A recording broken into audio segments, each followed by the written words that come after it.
72 घंटे तक चली छापेमारी, अधिकारियों ने खंगाला घर का कोना कोना, फिर बरामद हुआ अकूत सोना। विधायक के घर पर पड़ा छापा तो मायावती गुस्से में क्या बोली, सीक्रेट अलमारी ने खोले कई गंभीर राज। बाराती बन छापा मारने पहुंचे इनकम टैक्स के अधिकारी, 54 करोड़ के मालिक पर 13 करोड़ का कर्ज कैसे। इनकम टैक्स विभाग को उमाशंकर सिंह के घर पर क्या क्या मिला, करीब 72 घंटे तक चली छापेमारी में कौन कौन से सीक्रेट दस्तावेज और खजाने हाथ लगे, इसकी पूरी जानकारी अब सामने आ चुकी है। जो लोग ये कह रहे थे कि उमाशंकर सिंह कैंसर से पीड़ित हैं, इस वक्त उन्हें ऐसे परेशान नहीं किया जाना चाहिए था। उन्हें भी ये जरूर जानना चाहिए कि आयकर विभाग के अधिकारी आखिर इनके घर से क्या क्या लेकर लौटे। कार्यवाही सिर्फ लखनऊ वाले आवास पर नहीं हुई, बल्कि सोनभद्र में इनके ठिकाने पर आयकर विभाग के अधिकारी बाराती बनकर पहुंचे थे।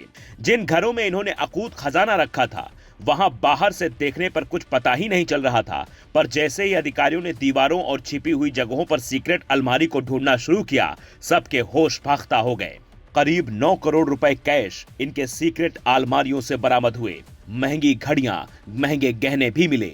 बलिया के रसड़ा सीट से विधायक उमाशंकर सिंह 4 ठिकानों पर आयकर विभाग ने छापा मारा।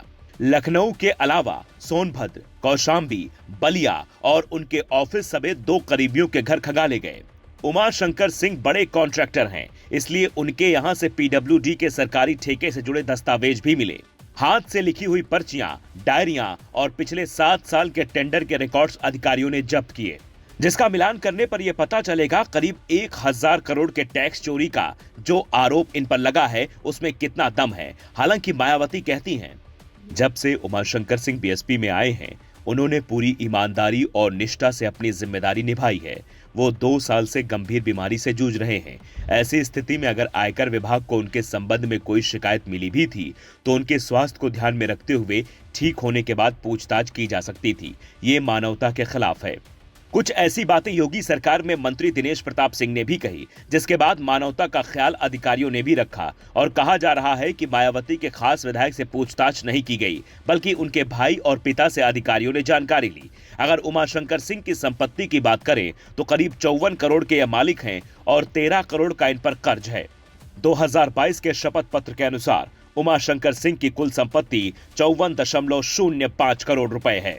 18.05 करोड़ की चल और 35 करोड़ 99 लाख की अचल संपत्ति के मालिक हैं। 13 करोड़ कर्ज में हैं। छात्र शक्ति कंस्ट्रक्शन नाम की कंपनी के मालिक हैं, जो सड़क निर्माण का कार्य करती है। इसके अलावा उनकी कंपनी माइनिंग सेक्टर में भी काम करती रही है। निर्माण और खनन के साथ वो शिक्षा और होटल कारोबार से भी जुड़े रहे हैं। इनकी पत्नी Pushpa Singh CS infra construction limited की मैनेजिंग डायरेक्टर हैं। कंपनी इंफ्रास्ट्रक्चर और निर्माण से जुड़े काम करती है। अब आयकर विभाग के अधिकारी इनसे जुड़े हर बिजनेस की जानकारी जुटा रहे हैं और आने वाले दिनों में कोई बड़ा खुलासा हो सकता है। एक तरफ इनकी बीमारी की वजह से मानवता की बात करने वाले कई नेता हैं, तो दूसरी तरफ आयकर विभाग के अधिकारियों की कार्रवाई है। क्या वाकई में ये सही वक्त कार्रवाई का नहीं था, या फिर वक्त देखकर छापे नहीं पड़ते? आप इस बारे में क्या सोचते हैं, हमें बता सकते हैं।